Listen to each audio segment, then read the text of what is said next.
আমাদের প্রত্যেকটা জায়গায় হামজা চৌধুরী দরকার। আমাদের তৃণমূলে গ্রাসরুট লেভেলে হামজা চৌধুরী দরকার। আমরা বাংলাদেশের ফুটবল থেকে শুরু করে অন্যান্য স্পোর্টসে পরিপূর্ণভাবে দলীয়করণ মুক্ত রাখতে চাই, রাজনীতিকরণ মুক্ত রাখতে চাই। আমরা এখন হামজা চৌধুরী আসার পরে একটা সারা বাংলাদেশ ব্যাপী হামজা চৌধুরী এক্সট্রাঅর্ডিনারি খেলোয়াড়, নিঃসন্দেহে ইংলিশ প্রিমিয়ার লিগে খেলোয়াড়, এবং তার মতো একজন খেলোয়াড় বাংলাদেশ টিমের জার্সি গায়ে খেলছে। এটা বাংলাদেশের জন্য অনেক বড় একটি ব্যাপার আমি মনে করি। বাট আমাদের প্রত্যেকটা জায়গায় হামজা চৌধুরী দরকার। আমাদের তৃণমূলে গ্রাসরুট লেভেলে হামজা চৌধুরী দরকার। তাহলে আমরা ফুটবলটাকে নিয়ে ভবিষ্যতে একটা স্বপ্ন দেখতে পারি।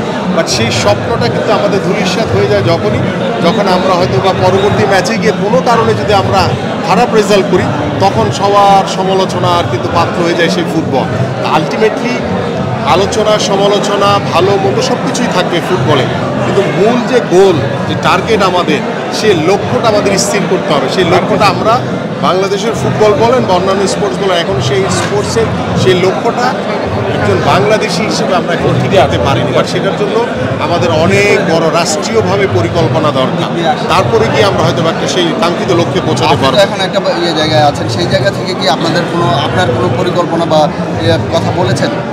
আমি ইতিমধ্যে বলেছি যে আমরা বাংলাদেশের ফুটবল থেকে শুরু করে অন্যান্য স্পোর্টসে পরিপূর্ণভাবে দলীয়করণ মুক্ত রাখতে চাই, রাজনীতিকরণ মুক্ত রাখতে চাই, এবং সেটি ডে ওয়ান থেকে আমি বলে আসছি।